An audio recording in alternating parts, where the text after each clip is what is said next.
Welcome back to the Not Yet Adults podcast. This is, of course, a podcast with myself, Eric Zayas, and the impeccable Collin Geffrey, where we talk about learning to be an adult after graduating college and figuring out what that's all about. How are you doing, Collin? I'm doing well. I'm doing even better now because I don't think anyone has ever called me impeccable in my whole life. I think that's the very first time I've ever heard someone refer to me as impeccable, so I'm doing pretty good. Well, it's the first time for everything, and it's definitely a word that you deserve, I feel. Oh, well, thanks, Eric. I appreciate that. You're pretty impeccable, too. I feel like it's like kind of hollow now because you already said I was impeccable, so me saying you're impeccable just kind of feels empty. But, you are impeccable, so. Full disclosure, I'm not entirely sure what the word impeccable means, so it could be a grievous insult, and I wouldn't know. Side note, remember General Grievous from Star Wars? Of course not. Cool. Yeah, me neither.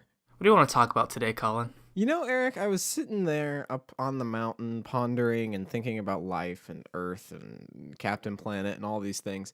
And I thought, what if today we talk about style? Sort of how someone presents themselves, what they wear, how they style their hair, their beard, all these things that sort of comes together and creates what we know as a person's sense of style.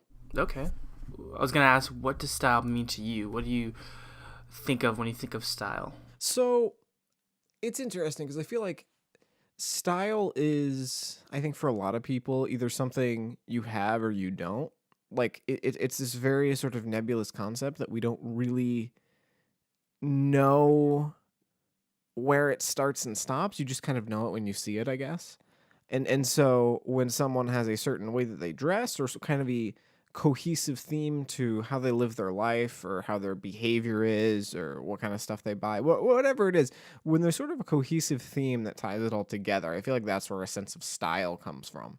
Is a lot of the things they have or do works on a level that just kind of I don't know, like projects this certain image about them or their life or something like that. Yeah, at the risk of sounding too much like a liberal arts professor, I think style is a social construct, to be honest. I think it's based upon like perceptions of like what looks good and what looks bad, because it changes every generation. Like in the 80s and even in the 70s and 80s, there was a particular type of style that we look back at and think of as ridiculous, but back then they thought it was really good. Even in the 90s, you see like the haircuts and like the jackets and the sort of things they chose to wear because they thought at that time that was really stylish and really cool.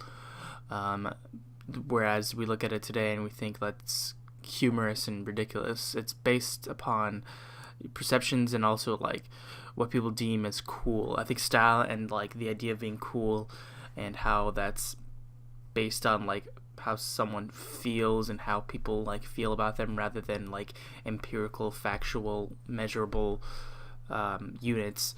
I think style and cool are one and the same in that regard. Well, and what's bizarre, I mean, as you mentioned, like we'll look back on the 80s and the 90s styles and kind of laugh and be like, oh man, that's so ridiculous. Can't believe anybody ever thought that was cool. And we get so ingrained in what our styles of the modern day are because we grow up with it. But people 30 years from now are going to think the same thing about what we're doing right now. And so, there's no... I mean, every now and again you hear people talk about, oh, that style is timeless or oh, that's something that'll never go out of style. But in all honesty, everything does at some point or another. And eventually it comes back in style too. But it's just... you can't really future-proof it. It's changing so much and so rapidly that it's kind of impossible to keep up with. 100%, yeah. Certain styles I think are cyclical, like you were saying, they come back, but there's some things that like I think over time have died, and like I think people, older generations that look back to when they were kids, think, oh yeah, this should have died. That hairstyle should have never been, and now it's good that it's gone. But some things people look back at like, oh, jeans shorts were cool. Why aren't they a thing anymore? And then they bring it back. They do. Maybe not necessarily for the better. I think jean shorts should probably stay back. But, what do I know? I just wear jeans all the time. So who's to say I'm an authority? So, Eric, let's start sort of just from the top down. Let's start with a person's kind of hair and what that says about themselves. What sort of hairstyle have you, or rather, what sort of hairstyle has chosen you in your life? Since obviously the haircut chooses the person, not the other way around. The haircut I get is always pretty much the same. I go to this place in Puyallup, Washington, on Meridian Avenue called Third Dimension Salon, And when I was a kid, I would hate getting haircuts because my parents would usually take me to this place that was like cheaper and stuff. Because it's a kid, his hair doesn't have to look like amazing.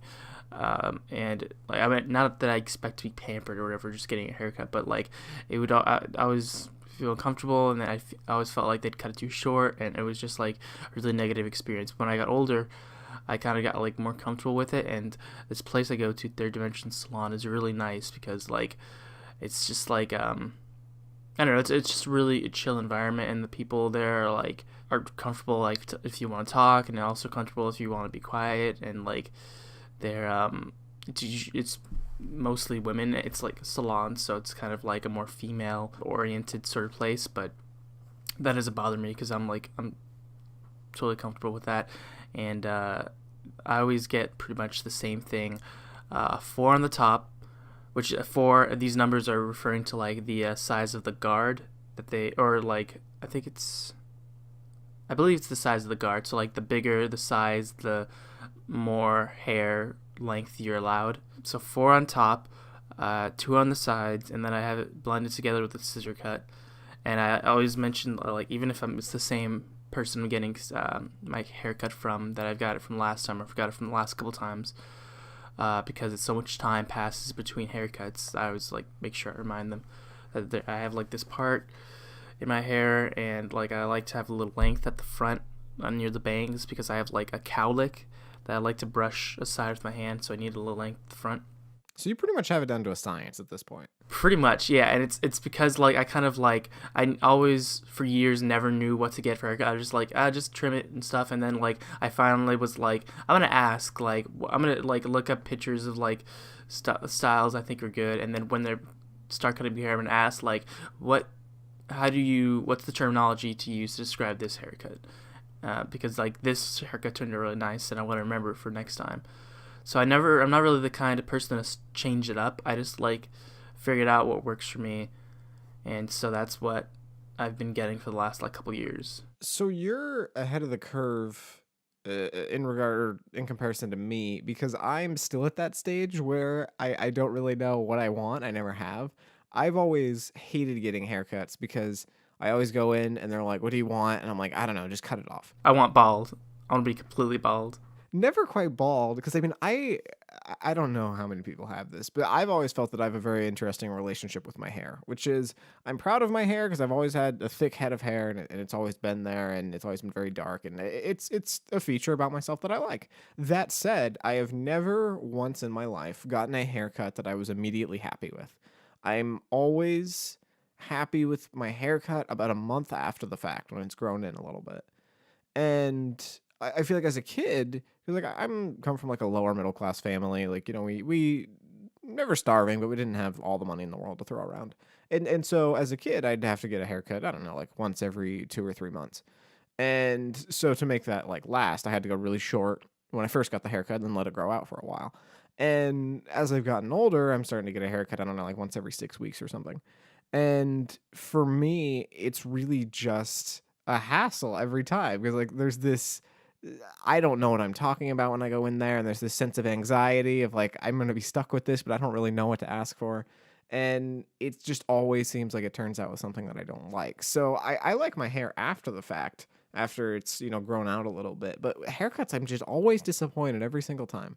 And so I think I need to do kind of what you're saying is, find somewhere that, works with you a little bit more, doesn't make you feel embarrassed, doesn't make you feel anxious, and just sort of helps you build a style that you like. The last time I got a haircut, I did something different. I kind of liked it. It was basically, I think, like a 3 on my bang, so I had a little bit of length to play with. And then it just gradually gets shorter as it goes back until at the very back it's about a 1. And so that's sort of like keeps the length up front so you can push the bangs back, but the top and the back isn't too long, because that's what I hate when my hair gets really long in the back. That sounds kind of like the opposite of a oh my god, I'm forgetting the name. What's the thing that Billy Ray Cyrus has?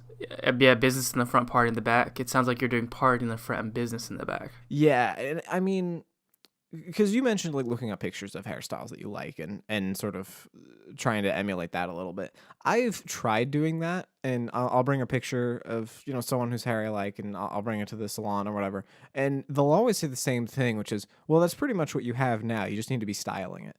And I'm always like, that is a bridge too far. I will not style my hair. I will, at the most, run water through my hair in the morning to get it out of my eyes. That is the most I do to my hair. And it's one of those things that, like, I'm just, humble brag, like, I'm naturally blessed with good hair. When I just run, water through my hair in the morning, it looks good. And it does for most of the day. And, like, they'll always say that to me at the salon or whatever. Maybe they're just asking for tips. I don't know. But it usually looks fine with very little maintenance. And so for someone to be like, hey, you need to start putting product or you need to start combing your hair, I'm just like, no, it's not going to happen. I'm sorry. There's just no way. I haven't gotten to the point where I'm using products because that to me is like it's not even necessarily like, I mean, it definitely feels like more of an advanced hairstyle thing that I'm not like comfortable trying, but also I just don't want to have to like depend on like something I'm gonna have to, like a gel or something that I'll have to like buy. I don't want to add another step to the process. I feel like with, at least in regards to hair, I've kind of figured out. I have a hairbrush, and like I just like wet the hairbrush and like style my hair into a part, and then brush the bangs back, and that works for me. But like whenever I'm getting finishing hair, they're like, any product, and I'm like, nah. I mean, I'm just gonna have to wash it out, and it makes you feel all weighted down, like you're wearing a helmet, and I don't like it. Not for me. Eric, what about let's talk facial hair, sort of beards and mustaches and everything in there. What's your relationship with that like? When I started growing facial hair, I like hated it, and it was itchy, and I didn't like it, and someone told me like, once you start shaving, you can't stop. And I was like, oh, that sounds like a curse. But then I started shaving because it was like it just looked like, gross. And then like he said, it kept growing faster and faster. And I got really lazy with shaving it. So the only time I'd have a beard would be like laziness. Which, by the way, I think anyone who's ever had a beard would probably agree with that. Is it always comes from just not wanting to shave it anymore. Well, I think at first, at least with my experience, at first when I would have a beard, it would be laziness. And this was like around like end of high school, beginning of college. And I didn't ever really want it to grow. It just kind of like grew out a little bit. And then when it started getting itchy, I was like, okay, now I'm going to shave because I have motivation to, because it's itchy. I hate it. And then eventually I was like, let me grow it out, like genuinely grow it out and see what it looks like. And then I did, and I was like, oh, this is bushy, and this looks gross, and I don't like it.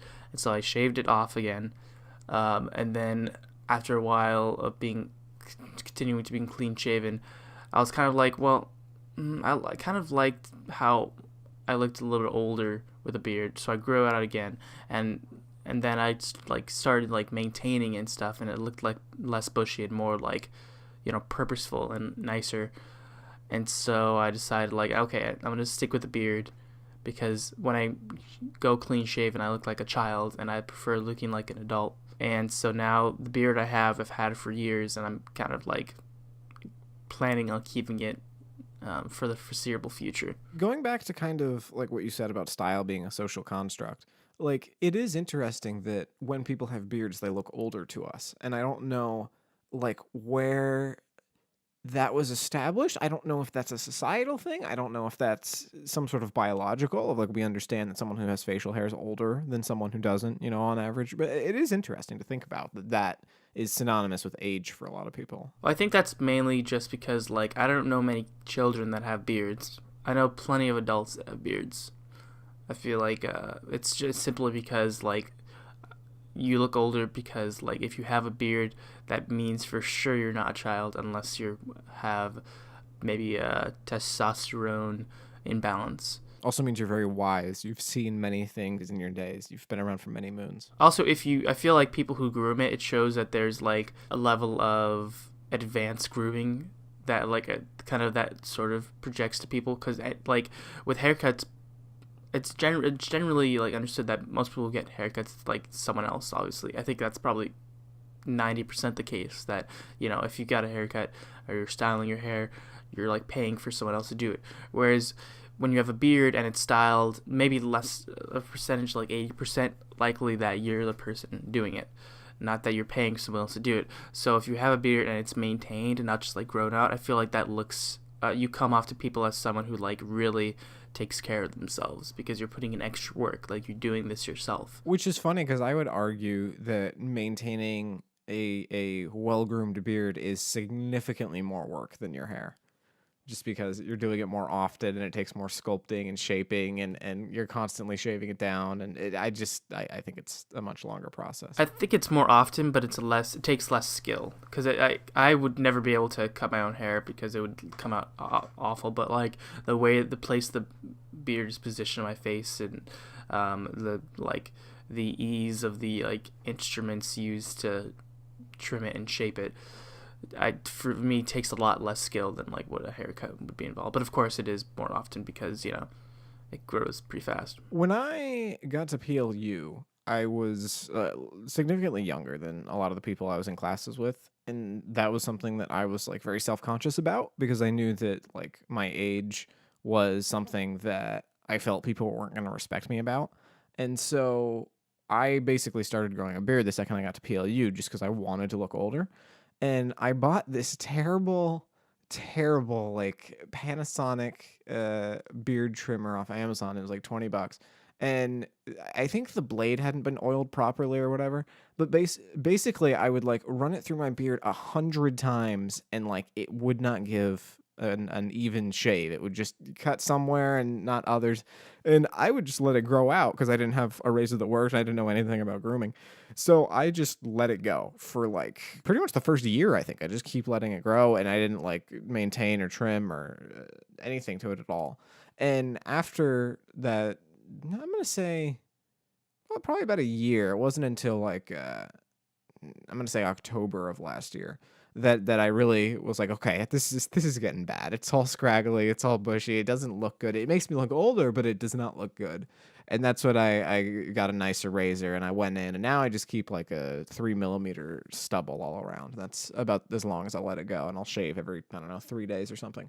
But yeah, it does make you feel older. It is more maintenance than you're used to as a kid, but I like having it. It's one of those things that, like you said, as a kid, I was like, oh no, beards are weird. I'm never gonna do that. And then after a while, you just kind of let it go, and then you're like, okay, there's something here. I'm older now. I can grow this. I can make something happen. So I feel like beards are one of those things you gotta like. It's like learning to love the bomb, so to speak, which I think is like a Doctor Strange love reference or something. Not to get too snooty like movie person about it, but it's something you just have to like embrace, and then once you do that, it becomes like a part of you. And there's definitely that initial period of discomfort, like physical discomfort with the beard. It's scratchy and it's weird, and your face isn't used to it. You have to push through that. You got to just keep going, and eventually you'll get used to it.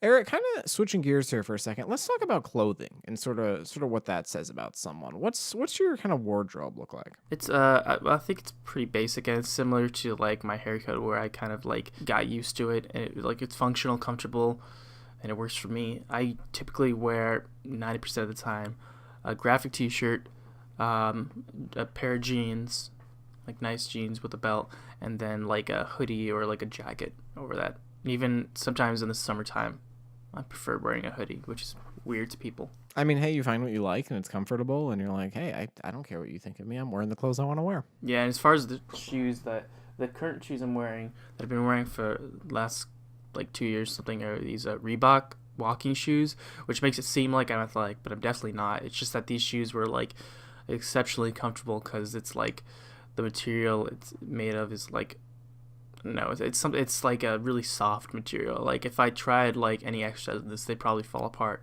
But just walking, it's like really nice.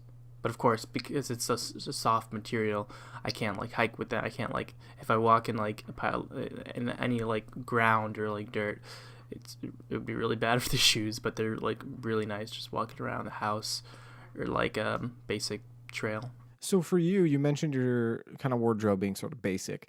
Is that something that you're self-conscious about, or that you kind of want to experiment and find new stuff, or are you pretty happy with what you have? I definitely want to be more like adventurous with my wardrobe. I've been wanting to add more variety to my clothing for a while. It's just like for me, it's kind of like intimidating and scary, the idea of like not just the amount of money it would cost to like add a whole bunch of new clothes, but also I feel like there's a risk versus reward factor to it, where I'm worried that like I'll invest so much in clothing that I think will look good at the time, and then when I try it on public, I don't think people will mind how I look. I don't really care too much about how other people think about me. I just care more about how I feel about my clothing, and I feel like if I don't like what I wear, like I'll have like a lack of confidence in my style, and because I'm spending so much money for these new clothes, that could be a real loss. You know what I mean? That is an interesting thing you bring up because most everything, I mean, don't get me wrong, there's some real gaudy stuff you can wear, but most everything you wear, if you present yourself the right way and you think it looks good, people around you, at the very least, are going to be willing to accept. And if not, if not that, they'll probably, think, oh, you look good. Because if you project a air of self-confidence and positive self-image, then people will typically buy into that, I feel. And so really, I think more often than not, it's less about what you think other people are going to like and what you yourself like. Because when you're wearing something that you're proud to be in and that you think you look good in, I feel like that image kind of projects off to others. Absolutely. And I think even with something gaudy, if you own it, if you like feel like you look like awesome wearing it, then people will like see that and be like, well, that's what I would think a ridiculous outfit would look like, but they seem to be really like rocking it, so like all power to them. What about you, Colin? What kind of style of clothing do you typically gravitate towards? I have this very weird pattern in my life, and I don't really know when this started. But basically, every year I'll have a distinctively different style that I pretty much only wear that for the whole year. And so up until about mid high school, all I wore was basically what you wear: a hoodie, a t-shirt, jeans, and tennis shoes of some sort. And then late high school, I started wearing button-up shirts, like sort of like business casual, but I would never wear like a sports jacket or a suit or anything. And once I got to PLU, I started wearing Henleys all the time. I got into the Henleys a lot just because they're, I don't know, nice kind of casual shirts, but they don't look like a t-shirt. What are Henleys? Henley is like a sort of a nice cotton shirt that's a long sleeve. It's like a long sleeve tee with 3 buttons at the top. Oh, I see what you mean. I know. Yeah. And so I wore those pretty much all of my first year at PLU. And then my second year at PLU, I did V-necks and a scarf, which was probably about the most adventurous that I've been with my wardrobe. And that was the sort of thing where like I first kind of wore the scarf as a joke, and I'm like, okay, I'll try this out. What the heck? And then after a while, it just kind of became a part of me. And like people would like mention it to me, and people would always be like, "Oh, what scarf are you wearing today?" And I was like, "All right, I'm just gonna lean into this. Let's just embrace it." And so that was kind of my thing. And now I'm overdue. It's about time that I find something new. So I've kind of been I don't know. I treat it almost like a new project or a new show when I'm trying to like have a new style. I'll kind of like look into stuff and be like, okay, what works, what doesn't? Because I know once I have it, that's pretty much all I'm gonna wear for like the next year. And so right now I'm kind of trying to find something and figure it out. But also right now I'm, sitting in my room making videos for 12 hours a day. So it seems kind of dumb to go buy a bunch of new clothes. You mentioned like dressing business casual, which is kind of like for me the dressiest I get because I don't like own a whole lot of suits or stuff. I have mostly like graphic t-shirts, but I have some white t-shirts, and then I have like some nice like button-ups and some slacks. Whenever I want to dress nice for an interview or when I'm meeting, like recently I met my girlfriend's mom, and I wanted to dress nice for that, so I got a nice like t-shirt, like a basic plain t-shirt, not much going on, tucked it in to some of my nicer jeans. I couldn't wear in slacks, but I thought that'd be overdoing it. And then I wore like a button up over top and tucked that in, and so I kind of looked like pretty. I was like getting ready for fancy dinner. And then because we were meeting for breakfast, when I went to meet them, they were kind of dressed like like more comfortably and like and regular, and I realized at that moment, oh, I'm kind of overdoing it, and this shows that I'm like trying too hard to impress them and give off a good first impression. I mean, again, in that scenario, I feel like it is totally appropriate to just text your girlfriend and be like, hey, what's dress code for this thing?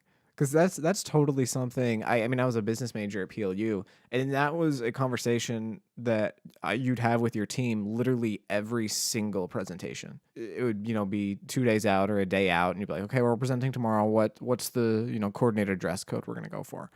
And I feel like that's totally appropriate, just to be like, hey, I just want to make sure I don't show up in a full tux or a t-shirt and shorts or whatever. Just find some sort of area in between. Yeah, I feel like the only times I really dress up are when I'm dressing up for other people, and I really want to like learn more to like dress up more for myself and like just put effort into it, even when I'm just like out and about for the day or just meeting up with friends. Yeah, and it's interesting because I mean, you mentioned dressing for other people versus yourself. I feel like you can put effort into how you look without wearing a suit and tie or a tux. I feel like it's going back to sort of that self confidence thing. It's dressing in a way that you are proud of how you look, even if it's in a casual setting or even if it's not terribly fancy. It's making yourself look presentable. And I feel like that's something that maybe people lose sight of a little bit of like either they're dressing, all out, nothing held back because they want to look really good at this wedding or at this presentation or whatever, or they're just kind of sitting at home in their underwear. And I feel like, you can make yourself look presentable in a way that's not terribly formal. Absolutely, I'm definitely like interested in looking up more on like style, like like modern day men's style, to find that middle ground, to find that sort of like not super casual but not super like professional look. You mentioned like transitioning from like basically my style in high school to wearing light button ups and almost business casual wear when you start college, and that's kind of like the style I'm like interested in like experimenting with and trying out. Not necessarily like fully business casual like interview clothes because I have enough of those, but like more, I want to wear more like button ups and more. I really want to.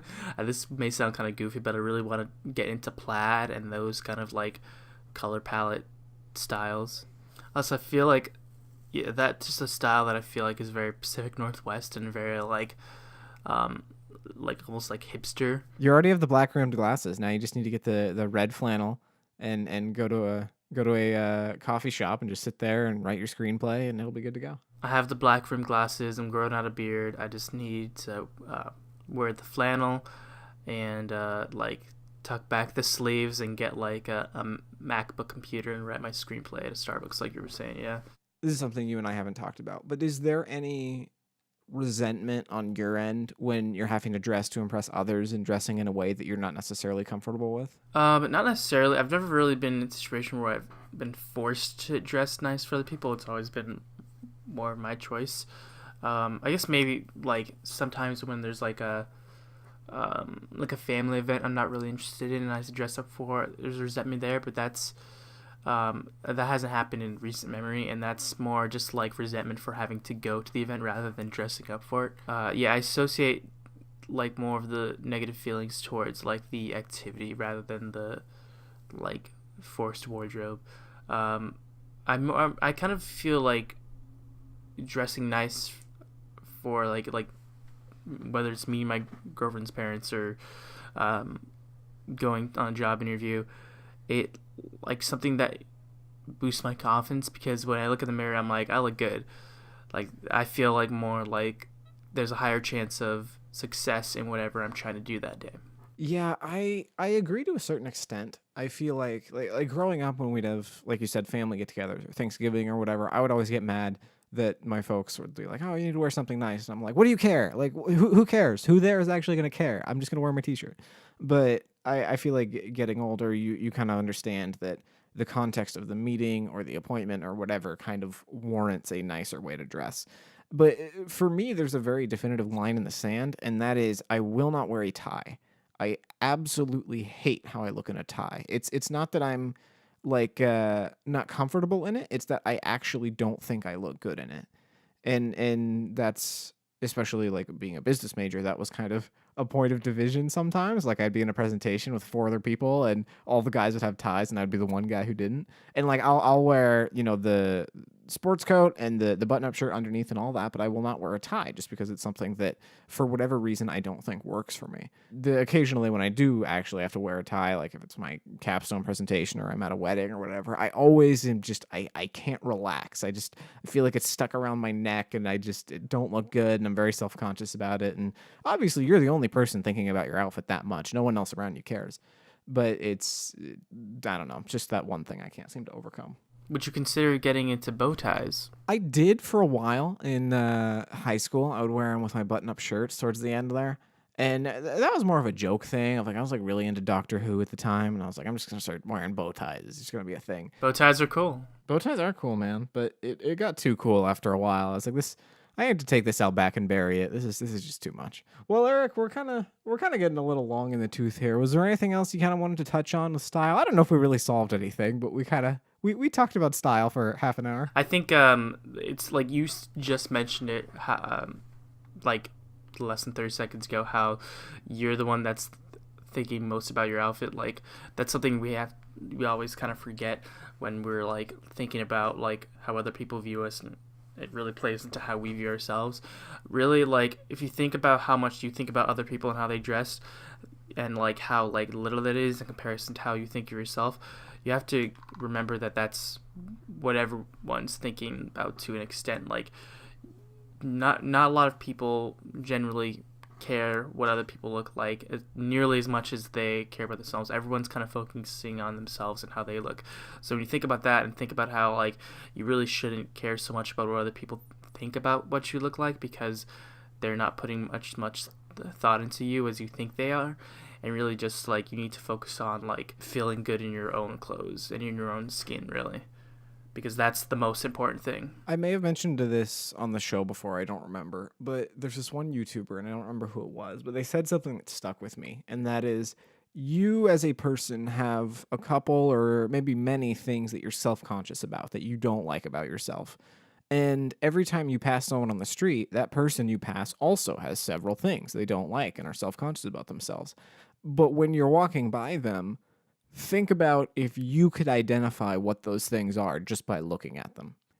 And the answer is probably not. You probably couldn't guess what they're self-conscious about themselves just by looking at them. And so when we have these insecurities that, we think about and that we don't like, other people probably aren't paying it any attention, and they probably couldn't even guess what that is about you. But because we're so in our own heads and we think so much about what we look like, it feels like everyone in the room is staring at this one thing that we don't feel good about. So I really do think it is that sense of self-confidence of just wear something and style your hair in a way and all these things in a way that makes you comfortable where you are and makes you feel happy about how you look. And regardless of what the style is, if you can honestly embrace those other things, I think it's going to show to other people, and I think they're going to be much more willing to embrace that.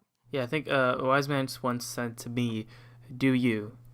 And I think nothing's ever been truer said. A wise man also said "you up," but that's a different conversation. Absolutely. That's going to be another episode. Well, folks, this has been episode 9 of the Not Yet Adults podcast. Remember, you can find us all across the interwebs, Facebook, Twitter, and Instagram at Not Yet Adults, and on Reddit. Our subreddit is r/Not Yet Adults as well. We are available to watch on YouTube as well as in an audio format on SoundCloud, Apple Podcasts, Google Podcasts, Stitcher, and pretty much everywhere else. If you could check us out, especially on iTunes, and rate and subscribe and give us a review there, we would really appreciate it because it helps our numbers and it helps more people see the show.